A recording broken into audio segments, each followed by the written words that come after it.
this episode, I search for another way into the valley, leading me onto what seemed to be an abandoned track. I pushed on until I couldn't seem to find a way through. I had made it down to the Zanskar River, where I was waved down by a local and was told that the road was impassable. It had been blocked from a major landslide for the last week. The guy said the only way was back. So I turned around and headed back up the pass.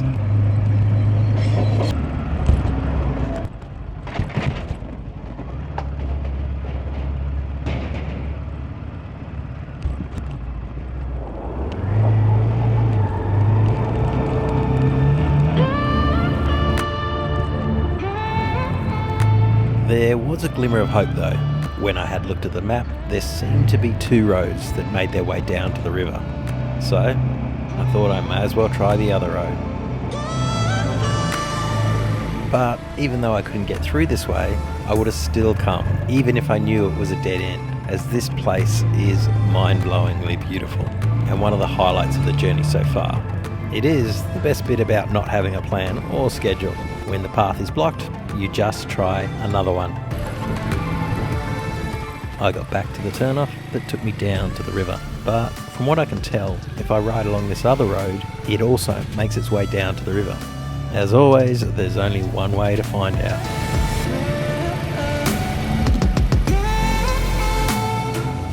A bit of rain had turned some of the track to mud. I'm not sure I'd want to ride through here after days of heavy rain. I can only imagine it would get very boggy. That thick mud that sticks to everything and makes the grip on your tyres useless.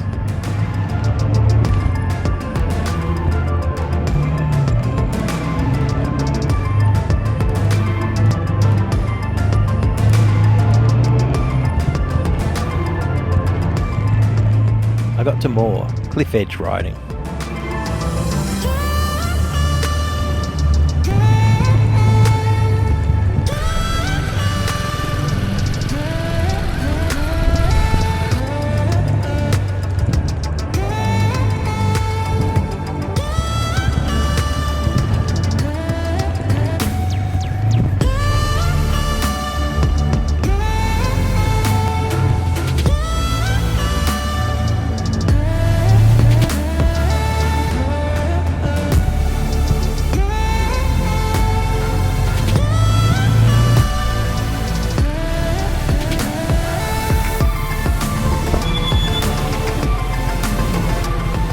It's incredible that there's these stunning valleys, and I gather only the occasional traveller would get to see them. Well, besides the locals.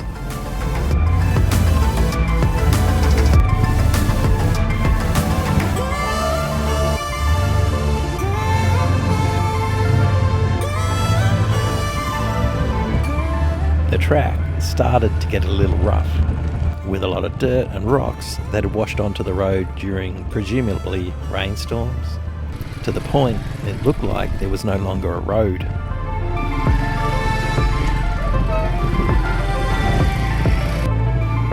I was starting to get that sinking feeling. This road hadn't been used for a while, and I hadn't seen a car since before the intersection with the other road.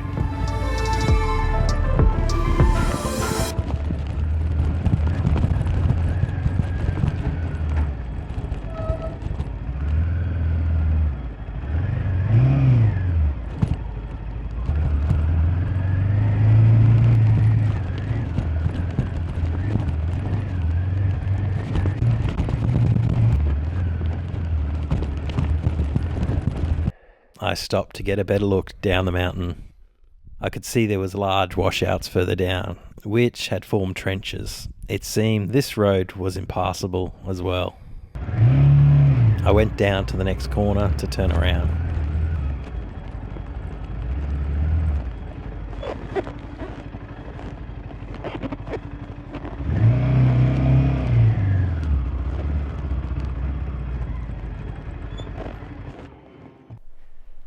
Below, the road's washed out. It's gotten progressively worse. Nobody's come through here for a while. and I've just gone under half a tank. I think I'm going to have to turn around. Bummer. Well, with that decision made, it was all about enjoying the ride back through the incredible valleys and high passes.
I have no idea where the random donkeys have come from.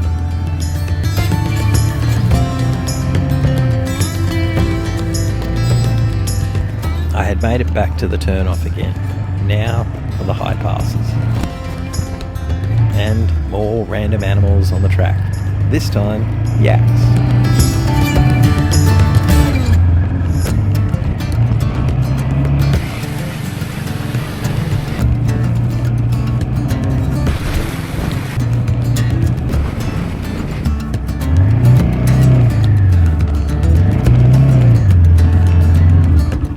The guys from the Bro still hard at work.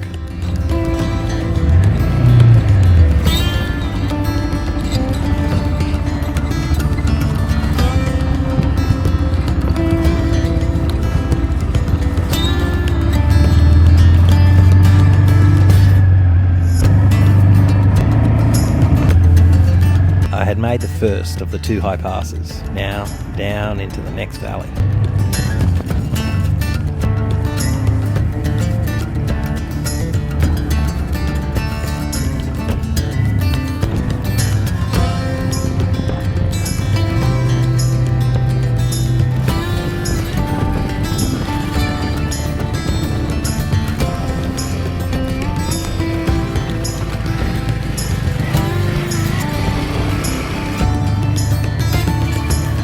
I got to a water crossing that now had a lot more water running through it.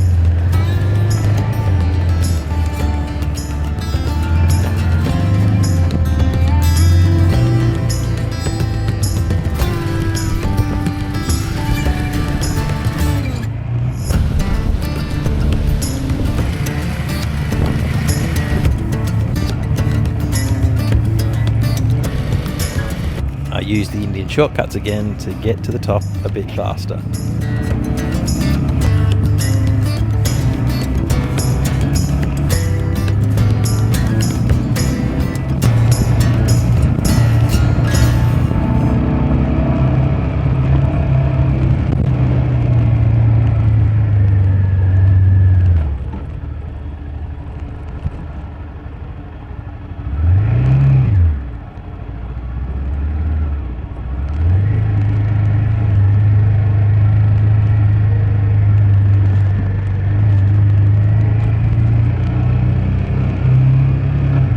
Wait, what?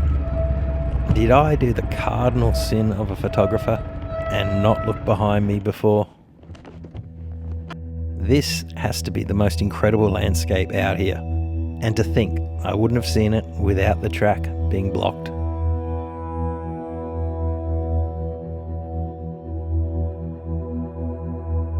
I mean, where I've just come from is epic too.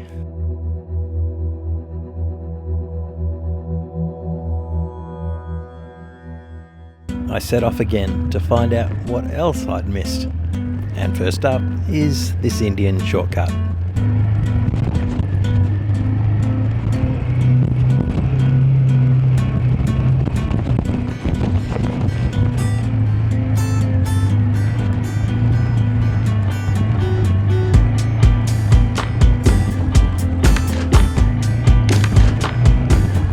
came around the corner to see an excavator rearranging the track. I had a chat with one of the guys there while I waited.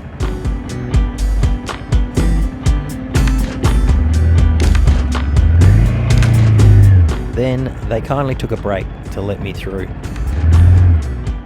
How thoughtful of the guys that made the road way more fun to ride.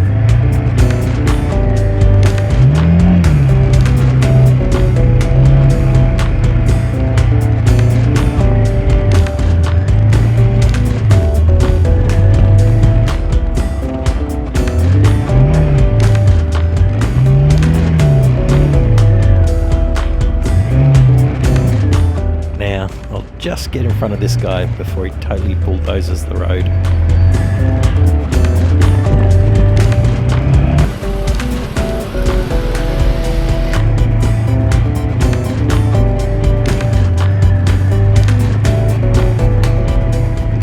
More animals, this time sheep.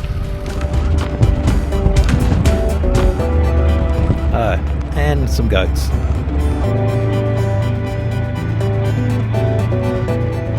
Wherever you look, there is something spectacular.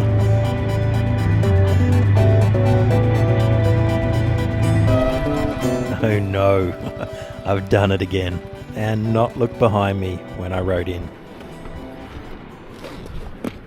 At the end of this valley is a group of mountains that looks like a wall of laid mountains, kind of flattened out. I don't know how to describe it.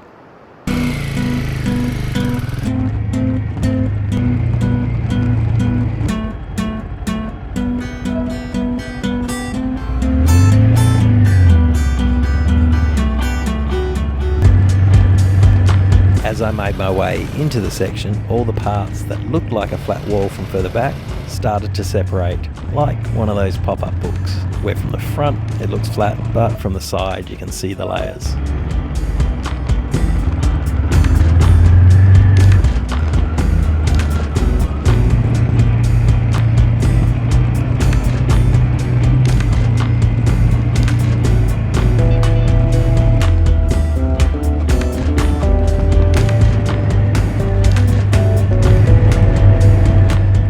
This canyon is definitely the best one I've ridden through since being here.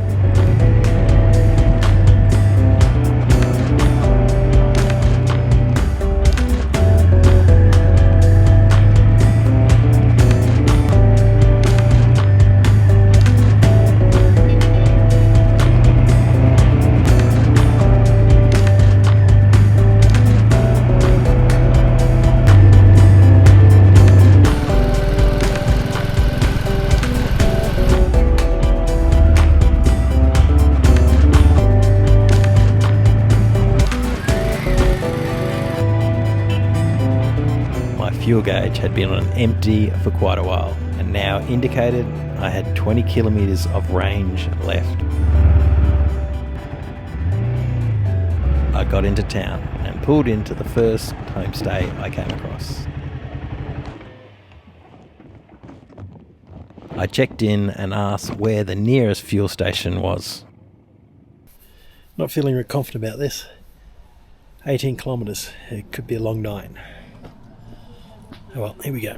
I had 18 kilometres to get there with what the bike said was a 20 kilometre range, but I'm still going to try and hypermile it. At least with the new version of the bike, it actually gives you a range. The old version, I would have been guessing from about 100 kilometres out. Oh well, let's see how accurate it is. Well, in my experience, the fuel gauge information is accurate. I filled up and headed back.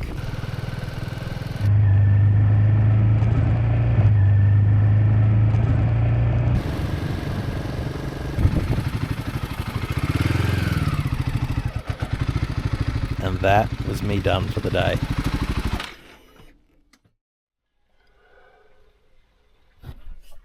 I had picked up a little bit of mud yesterday. Oh well, just makes the bike look better. I headed off.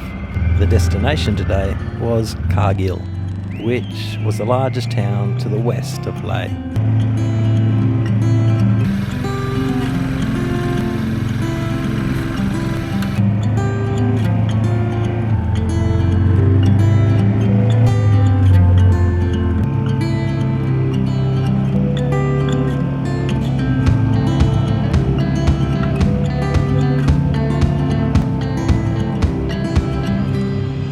front of me, I could see a series of switchbacks up the mountain. I gathered that's where I'd be heading.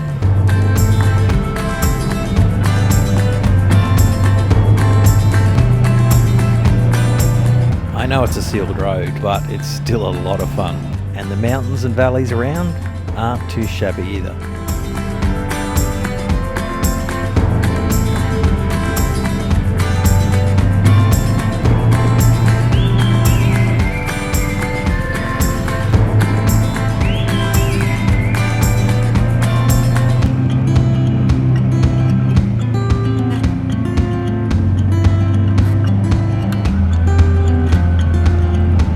I bet there's a track running through that gorge, and obviously it would be epic.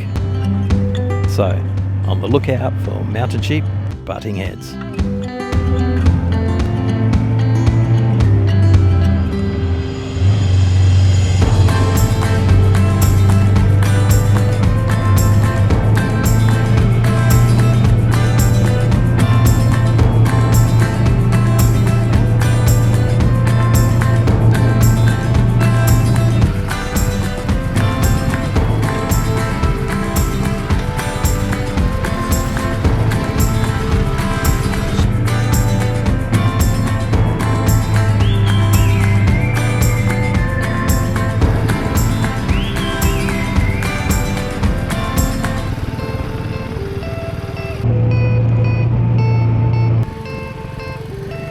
I made it to the top of another pass, and there was some bro love.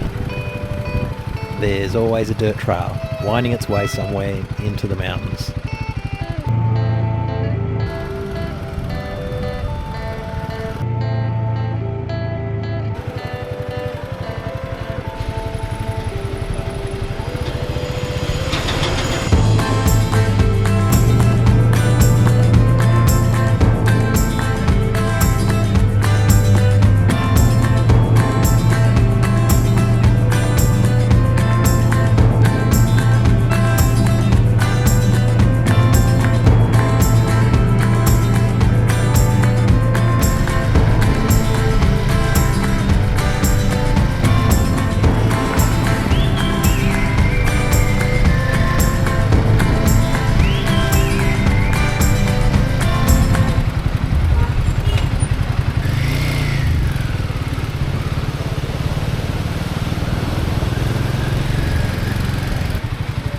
I'd made it to the town of Gill.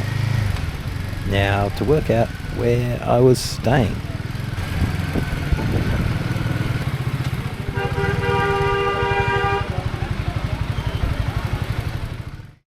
So I have made it to Gill, and the reason coming here was that Naza, the brother-in-law of the place I stayed at in Leh, suggested to, because it's very central, and come and stay at his sort of a family hotel. His brother's downstairs and looks nearly identical, a few years younger maybe, but that's about it.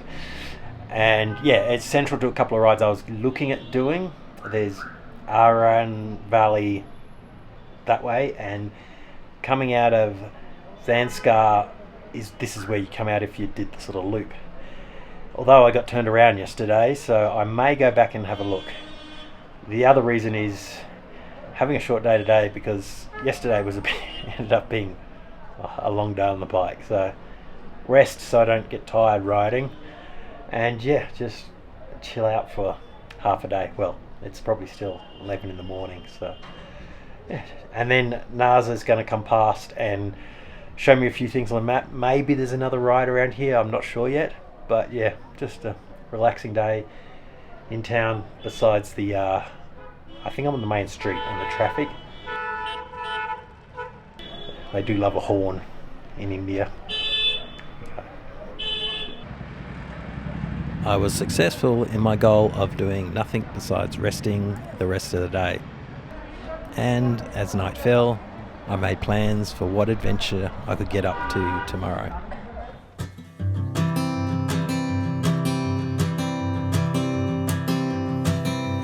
Oh my love, you're such a fragile thing, I know. In the next episode, after an early start, It's all about hunting for glaciers. Of course, with a few random dirt sidetracks. No, my love, don't worry about the cold.